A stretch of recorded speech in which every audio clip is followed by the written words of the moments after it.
welcome to Project Recovery, a podcast about addiction. More importantly, it's about recovery. And I'm Casey Scott. That guy over there fiddling in his chair is Dr. Matt Woolley. How's it going? Well, did everything get okay? Are you all right? You situated? I don't know why, but we have brand new chairs and they're awesome. I just can't get comfortable. You know, and so let's just start with you today, okay? Because you showed up a little bit late. Yeah. Well, and that's okay. I have a job. I was working. No, I get that. Yeah. But you said you were out doing good. I think so. What does doing good for Dr. Matt mean? I mean, were you helping an old lady across the street? Were you talking to our youth? I was helping a mom get some Family Medical Leave Act approval time so she could be home with her child who is struggling with a mental illness. Now, so you bring that up, that's FMLA, and that's the Family Medical Leave Act. Right. And I think it's important for a lot of people out there to understand that that is a resource out there, that it's available to most people if they've got a job. And so what that means, and what that means is that you are able to go and do what you need to do to get yourself right, whether that be medical leave in the hospital to get an operation, or maybe go into rehab or mental. That means that they cannot give your job away. They must hold it while you're there getting taken care of. That's right. Yeah, it's a great resource. A lot of people think of it when it comes to like physical illnesses, supporting a family member who has cancer or other medical issues, but people often forget that it's available for mental health issues as well. So, how many times have we had people come on this podcast who have said they didn't go into rehab initially because they felt if they did, they would lose their job? Yeah, and in the old days, that was a real risk factor. But our argument on the other side of that coin is, if you don't get this handled, you're probably going to lose your job. You're probably going to lose your job. So that's what keeps addicts kind of on the run or on the go, if you will, because they're trying to figure it out. So at some point, you've got so many plates that are in the air that you're just trying to keep it all together. Hey, I get it. It would be hard to take a time out for most of us with all the family and work things that we do. But sometimes you have to take that time out and get your physical health, mental health treated and squared away. In fact, if I had my way, in Dr. Matt's perfect world, if he was running the world, if I was running the world, we would have regular FMLA breaks from work for people to not just sit around at home, but to specifically have programs available for free to help with meditation, mindfulness, therapy, exercise, nutrition, those kinds of things. Would be a regular part of our world, our work world, our corporate culture. Mm-hmm. And you may think, well, that sounds pretty far out there. But the reality is most people who call in sick for work, the real reason is mental health, not physical health. But they say physical health because they're worried about mental health and what the stigma with that. And when people are given opportunities to do like in-house corporate meditation, mindfulness, exercise, things like that, they actually miss fewer days of work and they have higher productivity. So by taking time off to take care of ourselves, we would actually have better productivity in our workplace around the world. And when you think about it, most people in the job world, if they are taking a sick day for mental health, they don't want to talk about it, or they're taking their sick day and using it as a vacation day and putting it on the front or the back of a weekend. So when they do finally, or if something happens to get sick, they no longer have that time available. And so this is what I do. Let's do a challenge. We haven't done a challenge for a while. Okay, bring it on. I issue everybody who's listening to this, who has some time in their sick leave at their work. PTO. Take a day off. Okay. Just for you. Go do something just for you. Treat yourself. Yes. Treat yourself. Go sit in a park, read a book. Go shopping by yourself. Take a yoga class. Yeah. Go get a massage. Go get a pedicure. That would be fantastic.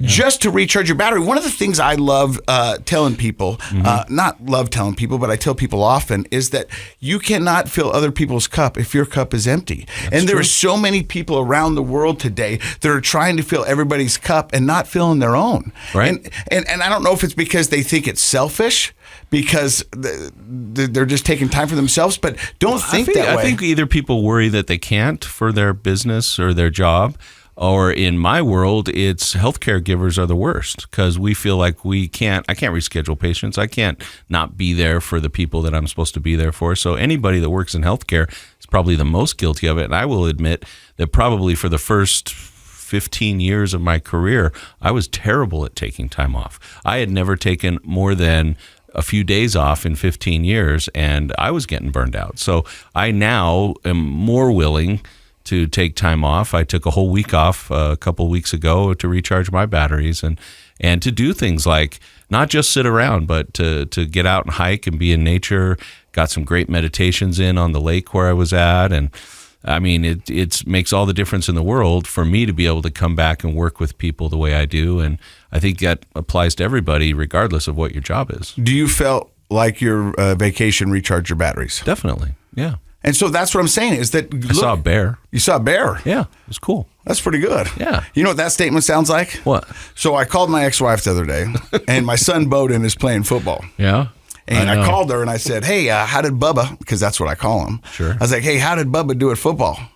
She goes, he caught a moth. I go, that's the lead story of my son's football practice? Yeah. Well, that's what he seemed most excited about, so that's what I went with. Yeah. I was coaching soccer once, and I had a kid run up to me. He was supposed to be out on the field playing, and he came over to me, the coach, not paying attention to the game, and he goes, hey, did you know that the sun is a ball of burning flame? I was like, that's awesome, buddy. Get back out there. Yeah. Thanks, man. Sports are different for people. And I'm trying to figure it out and have some fun with my son and make it a wonderful experience for him. And whether he's going to do it next year or not, I don't know. Oh, football's great. I love playing football. This is his first time learning team sports. And like just yesterday, my son's got such insight. And we're coming in the house after football, and I go, how'd it go? And he's like, it was pretty good, Dad. We did a lot of running. And I go, yeah, that's football. And he goes, I don't think the guys on the team get my sense of humor yet. And I was like, what are you talking about? And he goes, well, the stuff that my friends at school laugh at is not the same stuff that the guys on the football team laugh at. Yeah. And I go, well, yeah. I go, do you think it's maybe because we're there for football and not laughing? And he goes, yeah, but I don't think they get my sense of humor yet. And I go, well, give him time. He goes, that's what I plan on doing, Dad. And I love his confidence. He's probably the most social of those kids. So I would actually make him team captain. Yeah. Actually, I think he would be a great leader there, even though he may not be the most intense player. The calls would be amazing. All right. Far left on right, catch a moth on one, let's go. But well, wait, now hold on. You can't get that brain back. So we're going to ask people to contact us through Facebook and tell us about their day off, their PTO day that they took for themselves. I want you to go out there and fill up your cup. I would love to hear that. Yeah. I want you to go out there and recharge your battery. I want you to go out there and do something that's uniquely for you. If you message us about your day off and what you did, then tell us what effect you think it had on you, and I'd love to read some of those on the show. And it can be like I know money's a big deal right now, and there's not a lot of extra money floating around. So it could be just going on a hike by yourself. It could be just sitting down in a bath reading a book. It doesn't have to be fancy. It could be catching up on some shows. Just something. I feel like, we do this podcast and we go, it's about addiction, but it's about recovery. But if we could really do it, it's all about preventativeness. Yeah. You know what I mean? And that's what we want to do is we don't want you to fix something because it's broken. Let's keep it from breaking. That's the better option. Yeah. So if we can get out there and do that, whether it's go to the gym or whatever you're into, right? Take some time for you. Catching moths. Yeah, catching moths. That's not easy. I don't think that's easy. Well, I don't know. It seems hard. Yeah. Yeah. Athleticism. You have to have athleticism to do that. He's nimbly. Eye-hand coordination. Yep, he got it. We've got a great show for you today. He's probably been on the podcast more than any other guest. But for good reason. Yeah. Because he does a lot in our community, and I know that a lot of people come up and appreciate what Rob brings to our community here in Salt Lake. 5 years Davis ago, County. when I started this journey, he was probably my first mentor in the recovery world. And it was right about when COVID hit and the world shut down. And I've talked about it to lengths that working out is a pillar in my recovery. And the gym shut down. We had nowhere to go. My friend Rob Eastman had a gym, and it was just me and him.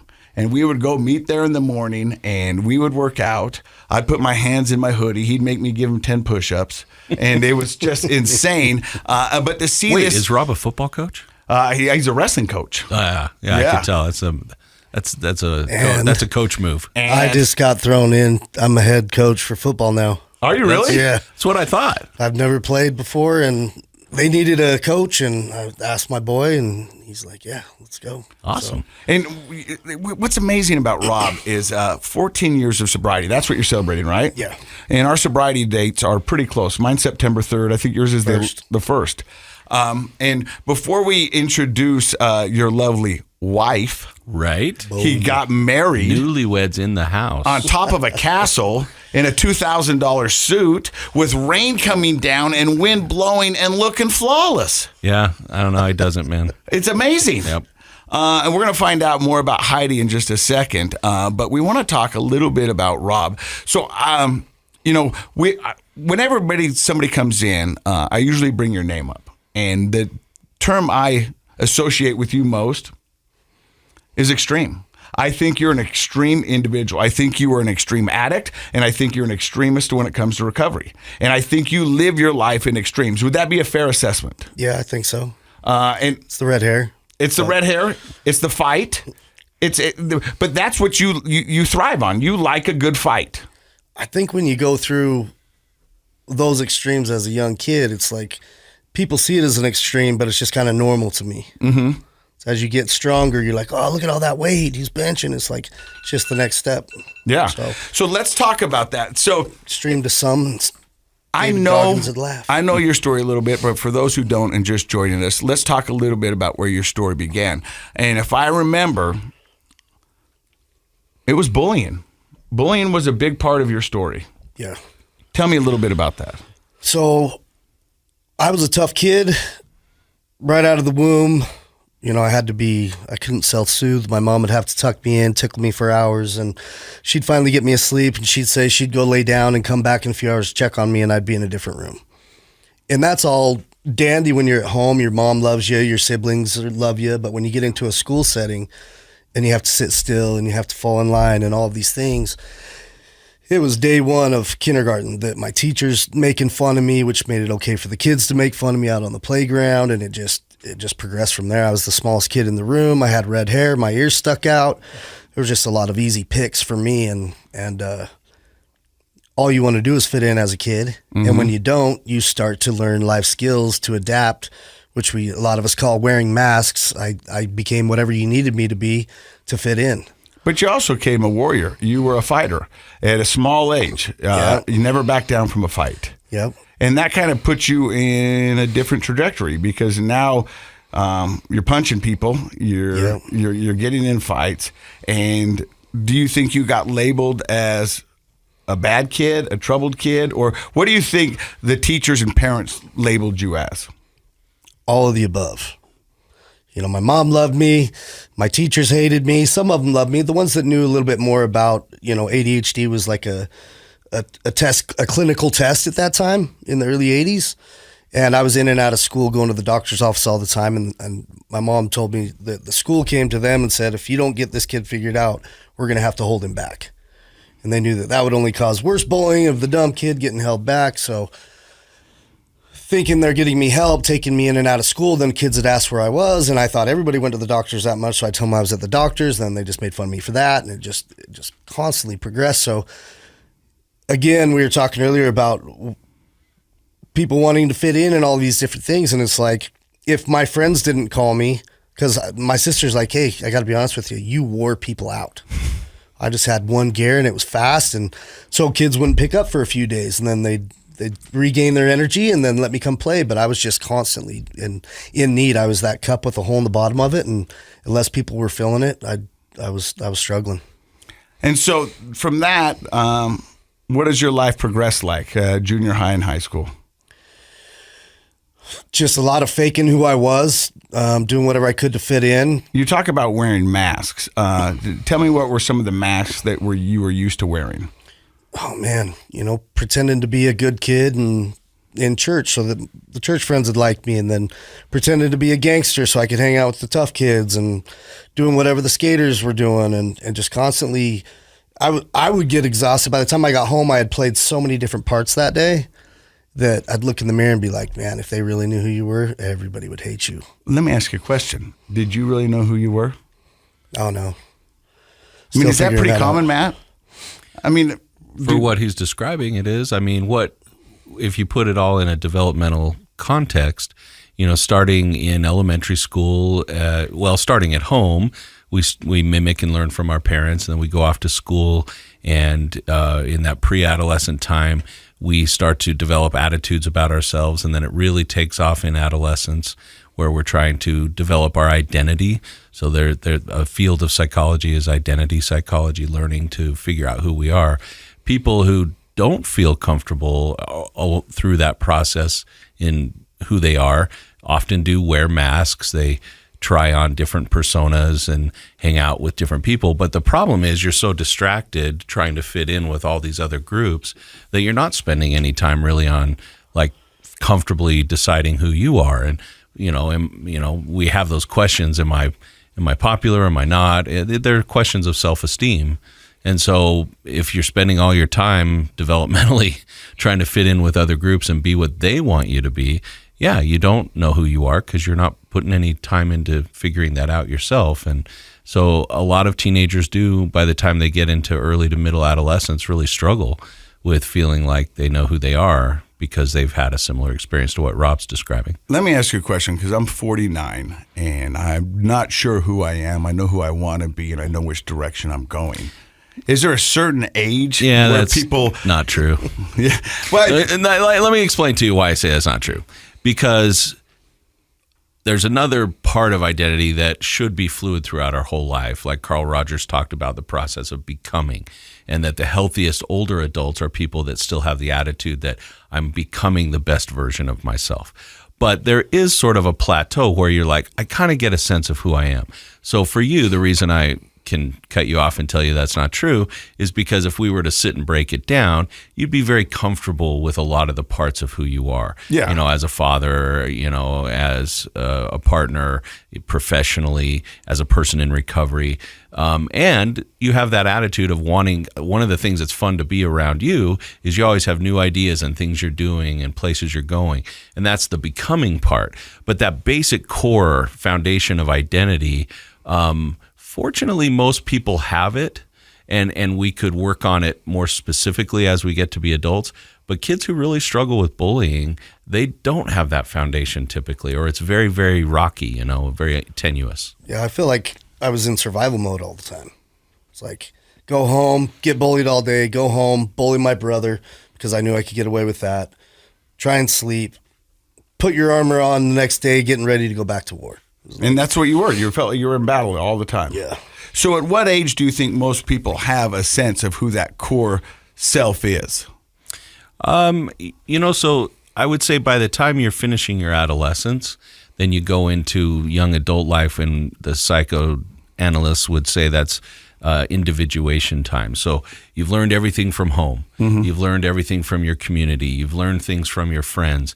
And now you kind of get to synthesize all of that, and you modify some of it. You toss some things. That's not me. This is me. This is me, but with some changes. And so actually, I would say by the time you're in late adolescence, you're ready to do the polishing up. Okay. And so individuation is the next decade through your 20s, where you're really solidifying that sense of self. So it's kind of a long process, but to answer your question, I would say by the time somebody's in their late teens, early 20s, they should have a pretty solid idea of who they are and what they're about, but it needs to be polished up.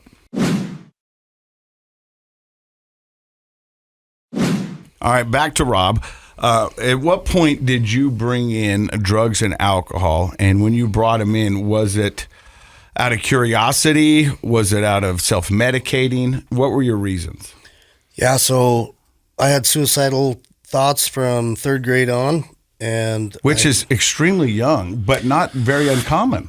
Well, I mean, fortunately, it's not the norm, but there are a lot of kids in early elementary school that struggle with not wanting to be here, and the ultimate not wanting to be here becomes kind of this suicidal thought.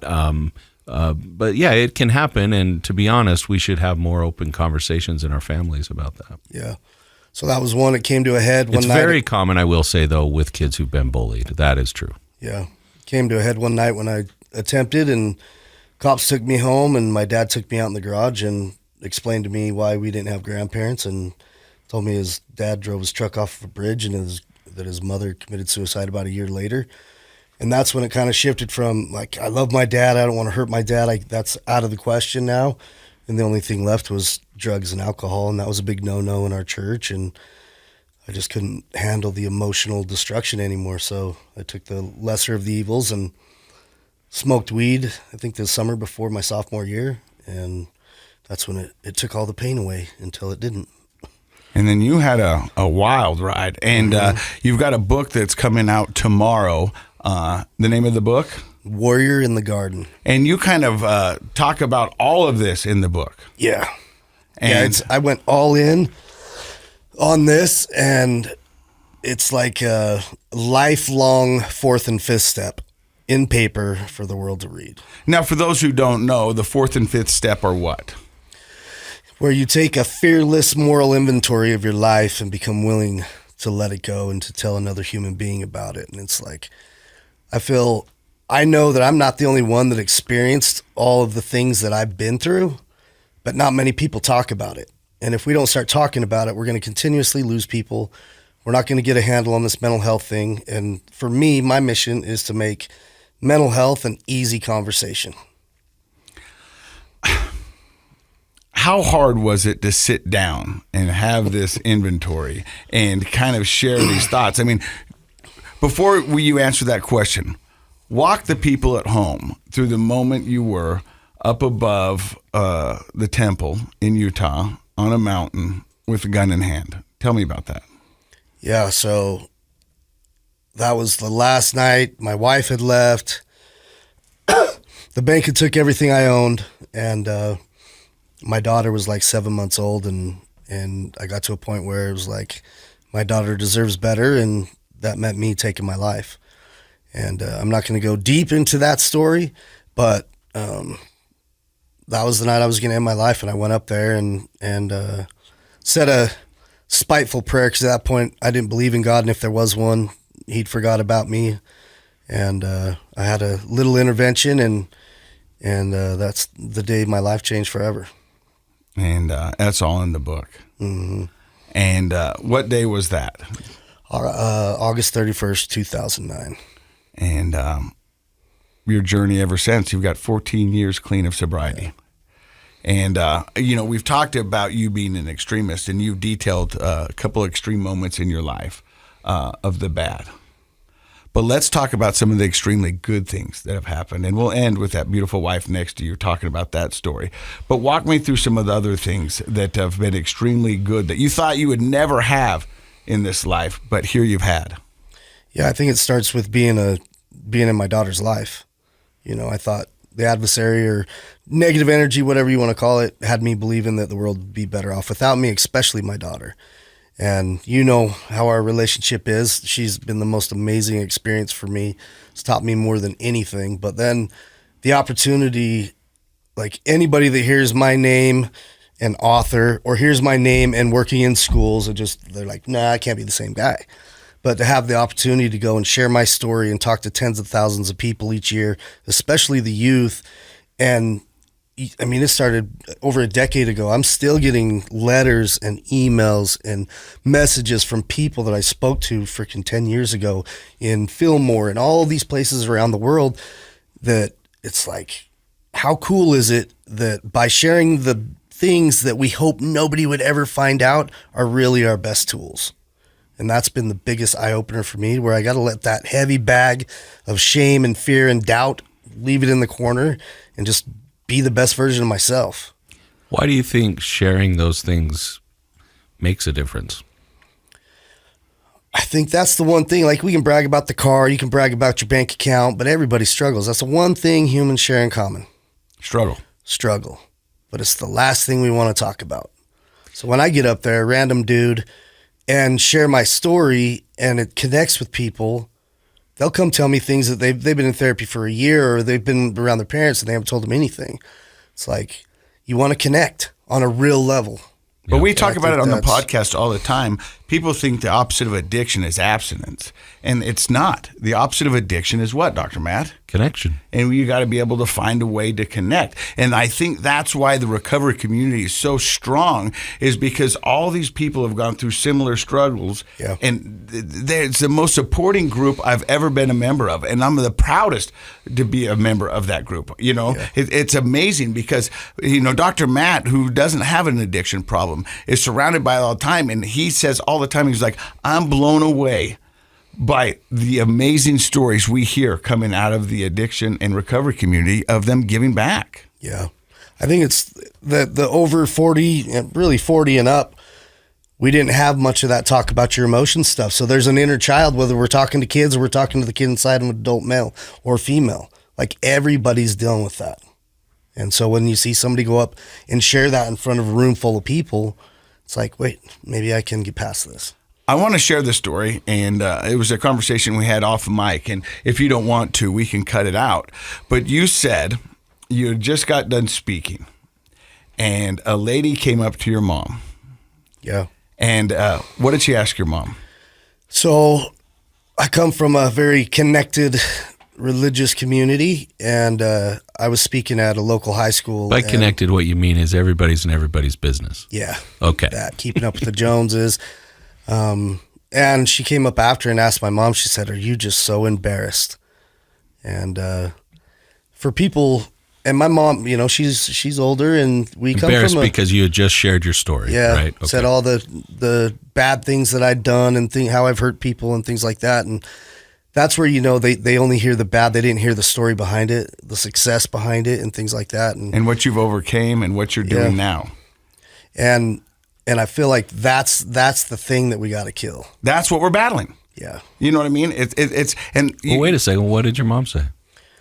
She said, she paused and she said, no, I'm really proud of him. There you go. And I think that's Why would your mom be proud, though? Your mom's part of that same culture and that interconnectedness, and there's a certain pressure to be accepted and thought well of by our neighbors, right? Yeah. I think everybody, that's another thing most of us can relate to. So why do you think your mom was and is proud of you?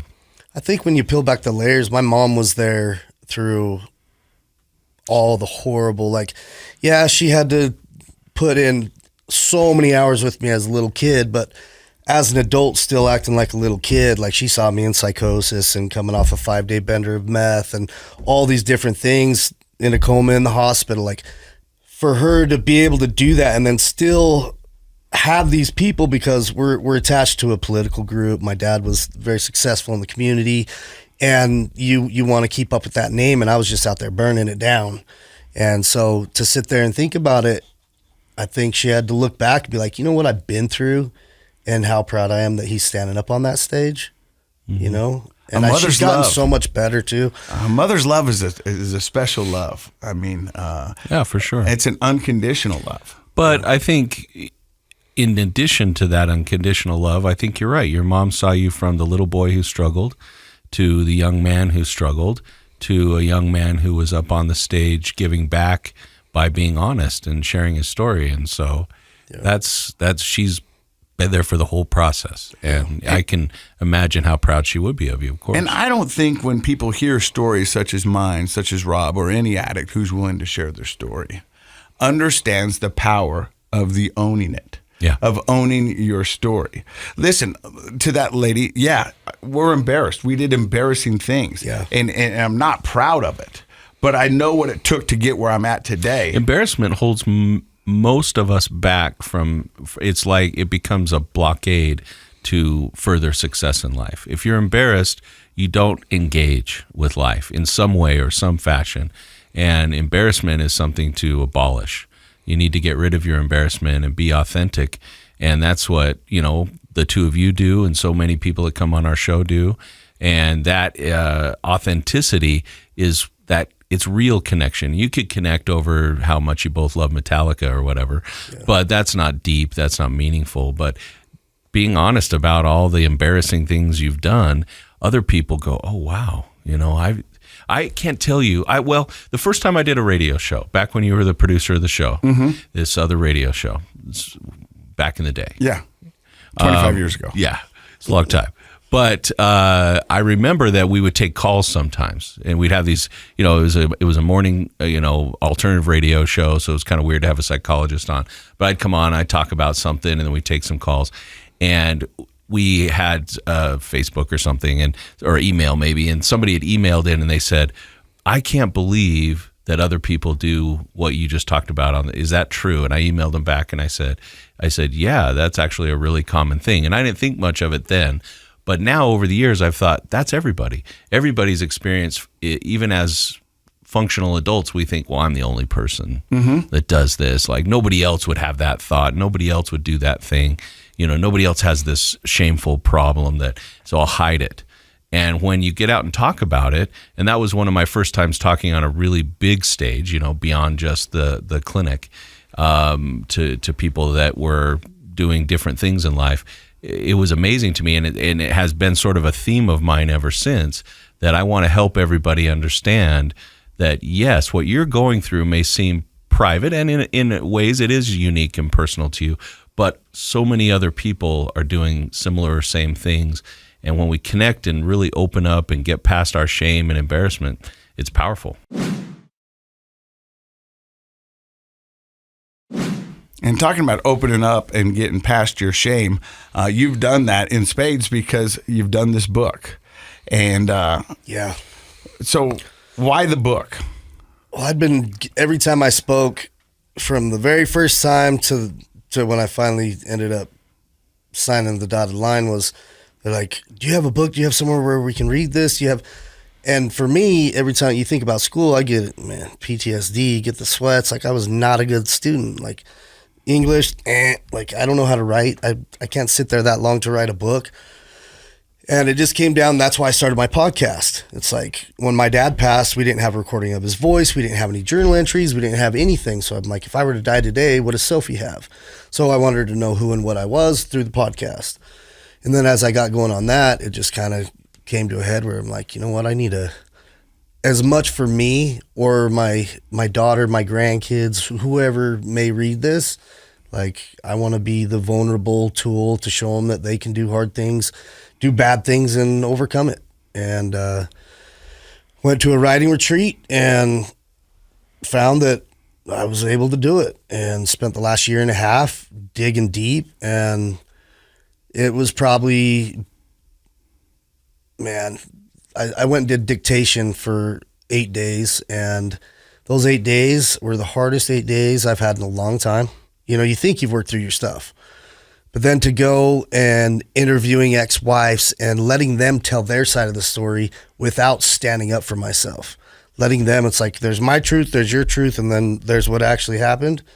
That's kind of what this book's like. And knowing that I've grown to that place where I don't have to defend that anymore. I've done everything I can, cleared my side of the street. But as I went through that, it was super hard and very healing. And I got to a point where I think it was like in chapter 25, talking about something pretty private that I didn't know if I was going to put in the book or not. And I ended up putting it in there because if it could happen to me, it could happen to anybody. And I remember reading it in the paragraph as the chapter came out, and I was just like, I kind of went into a deep depression. Like, people are going to read this. Like, I just put my life on blast. And I'm like, you know what? It's been therapeutic enough for me. I'm just going to put it on the shelf. Get one copy, give it to Sophie, keep one for myself, and be done. And my publisher reminded me, this book isn't for me. It's not about me. So that connection of just being a voice for the mental health people and recovery people and sharing a story, it's everybody's story. Like we were talking about, I was unique. Nobody understood me in my first rehab, and they make you go to AA meetings, and I'm just head down, just bad attitude. couldn't identify with anybody. And I'm hearing this person and she's talking. I'm like, yeah, kind of nod my head. Yeah. And finally her story was like, it was my story. And I look over and she was like 80 years old. We're all the same. Yeah. Everybody, some people hide it better. Yeah, well, I remember my first 12-step meeting. It was the first time I didn't feel alone in my addiction because I was surrounded by 30 other addicts who just couldn't figure it out. And for the longest time, I would stare in the mirror. I'd look at my friends or people who could drink like normal people and go, why am I broken? You know what I mean? How come they can do it and I can't? What's wrong with me? And now I know that there's a lot of other people who are battling it just like me. So I think this book's going to do amazing things. But not only did you write a book in the last year and a half, you fell in love. That I did. Introduce us to your wife. This is my beautiful, amazing new wife. Her name's Heidi McNulty Eastman. All right. Swing the mic over there. Heidi, did you know who Rob was before you met him? No, I didn't. I was married for 15 years, and my husband killed himself in front of me and my 3 boys. And so, obviously, for me, mental health is a very important piece of our life and a very important piece of my kids' lives so that we can do what we can to make sure that never happens again. But I was really looking for someone that was very mentally well when I started dating. That was a big key piece for me. And so the work that Rob had done to heal himself and work through his wounds and come out, stronger was really important to me. And so we actually met on Tinder. There's a funny story behind that. Not sure how much you want me to go into it. Well, all the way. Yeah, all the way. I love a good Tinder story. So does our producer. So Rob had seen me at a wrestling tournament. Do you want to tell that part of the story? Sure. Oh, I feel like Chuck Woolley. Yeah. We'll be back in 2 and 2. For you younger guys who don't get that, that's a dating show. So I was at a big tournament at the Legacy Event Center in Farmington, the big, huge rodeo arena, right? And I'm getting called down to go coach one of my kids, and I saw her. And as I walked by her, she was just amazing. I felt this energy, and I looked around, and I'm like, I'm going to go find that woman. And I just felt something, and I went down, and I came back up, and I couldn't find her the rest of the day. And I did look. So as we're leaving, that's like at 10 a.m. and it's like 7 p.m. and we're getting ready to leave. And I'm walking up the stairs and she's standing there, but now she's with her son and what I know now to be her parents. I'm like, I can't just walk up and creep on this lady who's standing there. So I went out to my car and I'm like, I'm going to wait for 10 minutes. And if it's supposed to happen, it'll happen. And she didn't come out. And then like a month later, I saw this picture on Tinder and I was like, man, she looks super familiar. And we started talking and we couldn't figure out how we knew each other. And then I'm like, hey, I got to go to wrestling. She's like, oh, my boy wrestles. And I'm like, oh, that's probably where I've seen it. She sent me a picture of her that day. And I said, this is going to sound kind of creepy, but I've been waiting for you. For 10 minutes outside of the Legacy Event Center. Well, and on my side of the story, so I was on the dating apps and, swiping 100 times left for every one right. Right. And it felt very superficial and just not really what I was looking for. And I got a message from a medium on Instagram randomly that said, you need to think outside the box. And so I took that to mean in dating because I had been looking for over 6 feet and had to be an entrepreneur that would understand, finances and money because I had done pretty well for myself and wanted to make sure I was finding an equal. And I was only on Bumble so that I had to start the conversations. No one could just randomly message me. So the next day I signed up for Tinder and Rob commented on a picture and I never respond to people that comment on my pictures. And I responded and we agreed to meet up and he's like, how tall are you? And I'm like 5'8", and he's like, oh, I'm 5'8". And I was like, oh, I don't know if I can do this. And I'm like, I got to think outside my box. And I'm super happy I did because, he's not what I've always dated. I've dated guys that were 6'6" and 6'11" and really tall guys. And I always thought that I would be insecure and we're just perfect for each other. Well, I've loved to watch your relationship unfold on Instagram and Facebook, and it culminated with a wedding where? In Scotland, Stirling, Scotland. So Rob is a direct descendant of William Wallace, You cannot fight. Freedom. And so we got married in the crown of the William Wallace Monument. Wow. Oh, wow. Very cool. Yeah. And now you guys are starting a life together and moving forward. And what do your kids think of Rob and his story and his tattoos and all that? So tattoos were not, I have some tattoos. My late husband had tattoos. Those didn't scare us. I think he came into a really difficult situation. My oldest and my youngest are lovers, and they just instantly loved him. But my second child wasn't really ready for me to date, wasn't really ready to move on. And he really associated me dating with me, forgetting about dad. And so Rob came into a pretty hard intro with my second son, but my second son's a lot like me and Rob. He's an extremist and, does everything to the extreme, including acting out or, pushing limits. And Rob just sat down with him and has worked with him really well. He volunteered to be his football coach and spends, 10 hours a week just with him with football.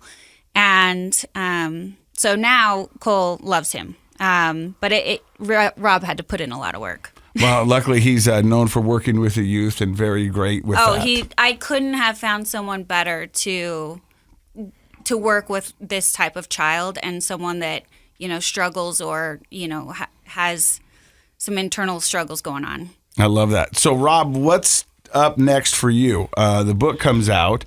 Are you still working in the recovery community? You still working with kids? Yeah, so I work with kids, and really just looking forward to getting back to speaking, get back into the schools that way. I stepped down from the high school wrestling coach because my daughter's going to be wrestling for 3 months, so I'm going to go spend some time. And then our boy Caden wrestles for Mountain Ridge, so we're going to be all over the place here in a month. But yeah, that's I think we've talked about it before. I'd do it if I was homeless, and I'd do it if I was a billionaire. So this is just who and what I am. What advice, with 14 years of sobriety underneath your belt, what advice would you give to somebody out there who's battling addiction, or for somebody who loves someone battling addiction? And if I've learned anything over the last 14 years working with people and families and things like that, is you can't do it for them. You can love them, but it's like everybody's looking for the quick fix. They don't want to take action. I think, having boundaries, setting them up with the best environment possible, but as dark, like I can't imagine anybody being as dark as I was and not ending their life. Like, I've been to the absolute darkness, and now I have the most amazing life I could ever imagine. It's crazy because I remember when I was in addiction, and they would go, "What do you want your life to be like in 5 years?" And I've said this on the podcast before. I go, "I just want it to be okay. I don't even care if it's great, awesome. I just want it to be okay." And they go, "Now times it by 100." And I'm like, "You are crazy. There's no way my life is going to be as good as I would ever had it." Yeah. And here I am telling you now, my life is better now than I've ever had. And I'm looking at you, and your life is better than you could ever imagine. Oh, yeah, way out of the spectrum. But I think that's it. Is if you're listening and you're struggling, get out of your own way. When I quit being the pilot and I became a co-pilot, my life went well. If somebody could direct my energy and I put all that nervous energy into something instead of 50 different ways, they just gave me direction, everything went well. It was nice because if it didn't go well, I had somebody to blame. But what happened is everything did go well. So I was like, I'm good over here. Take the steering wheel. I'm sick of wrecking the bus. I mean, I love it when Rob comes in, Dr. Matt. High energy, positive. And insight. Yeah. A lot of times when we're sitting in the 12-step rooms, the people will say certain rules, like, unless you got 2 years of sobriety, don't speak. Yeah. And for me, because I was new in it, I wanted to hear from the guy who had 5 days. I wanted to hear from the guy who had 30 days or a year. But there is some wisdom that comes with somebody who's got 14 years. Well, I think not to brag on Rob too much here because I don't want his head to get too much bigger, but I think one of the things that Rob has a talent for is staying connected to the process. So I think you want to get to a point where you have 5 years, 10 years, 15 years, the rest of your life in sobriety. But a lot of people get out there and they kind of forget, I think, they don't relate to what it's like to be struggling in the same way that you do when you're a year out or 2 years out. And I think that one of the reasons that Rob is so successful in working with youth is because he has that ability to remember what it's like to be young and to be struggling. And I find that in my field of work with psychologists, the folks that can't do that shouldn't work with kids. It's like teachers who hate kids. Like, why did you pick that job? Forget what it's like to be the kid who is bored out of their mind and making trouble in class. And there's a relatability that I think Rob brings to his talks that people get, as opposed to an older person talking down to somebody who is struggling. And there's a big, big difference. That's why most addicts want to work somebody who's been where they've been, because they feel they can relate. And somebody who still knows what it's like to be there. So, Rob, you had one of my favorite sayings all time. I remember hearing it the first time when you had the podcast. It's about a warrior in the garden. How does it go? You want the full thing? Yep. It's not the barbershop one? No. I like that one. No. Says, the student asked the master, "You teach me to fight, but you talk about peace. How do you reconcile the two?" And the master replied, "It is better to be a warrior in the garden than a gardener in a war." And for me, that just, like, I spent my entire life running from my anxiety, from my depression, from who I really was, all these different things. When if I just would have sat down and dealt with the cards the hand that I was dealt, and learn more about myself and be prepared and deal with all these things, and things could have been a lot different. So as a parent, I prepare Sophie for guys like me, and to know that life's going to suck. And rather than protect them from it, I'm preparing them for it. And I think that's just the biggest thing for me. And so the name of my book, it was just a no-brainer, and it needed to be Warrior in the Garden. So throughout the book, I share my stories and things like that, but then also some of the lessons that I wish I would have had or known, or that people could apply in the moment. And where can people get this book? It'll be on Amazon tomorrow for $1.99 for the digital copy, and then a few weeks later in the paperback. So for 24 hours only, $1.99 on Amazon. So tell your friends, tell your buddies, tell your loved ones to go out there and get this book. Yeah, this is something that you got to know. It's my story, and it talks about religion, it talks about schools, it talks about pretty much everything. It's pretty full. And yeah. Is it okay for me to tell people that I've read it? Yeah. I've read it. I was honored that I can't remember how long ago it was, but you asked me to do a proofread, and I sat and read it over a weekend. I couldn't put it down. That's the truth. I really enjoyed reading it. A lot of that had to do with the fact that I knew you and knew your story, but even though we'd had you on the show and we've talked about your story and I know what you do now, it was a much deeper dive into that whole process, and it was fun for me and kind of to read about you, but it increased my admiration for what you do to get in and really understand your story. So if it's okay for me to give an endorsement, I personally have read the book and really enjoyed it, and would definitely recommend it. Appropriate for what age?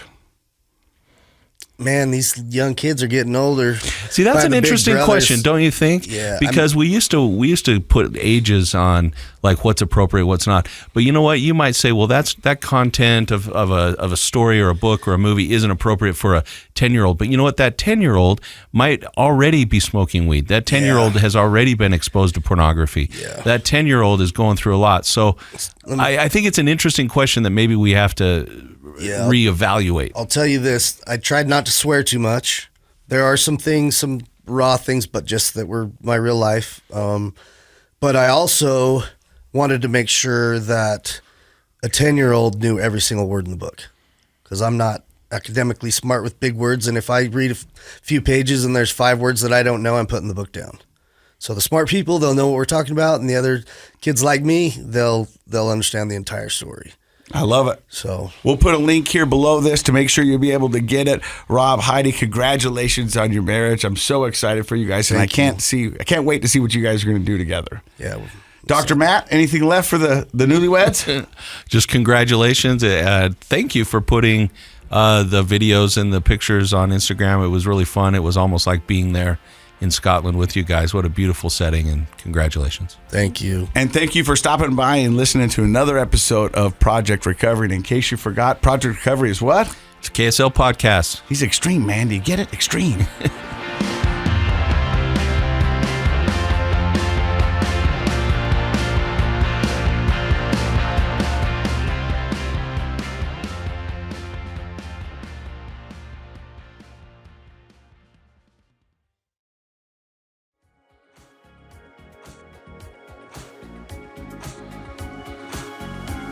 The contents of this program are for informational purposes only. The program is not intended to be a substitute for professional medical advice, diagnosis, or treatment. Always seek the advice of your physician, licensed therapist, or other qualified health provider with any questions you may have regarding a medical condition. Never disregard professional medical advice or delay in seeking it because of something you've heard on this program. KSL does not recommend or endorse any specific tests, physicians, products, procedures, opinions, or other information that may be mentioned on the program. Reliance on any information provided on the program is solely at your own risk.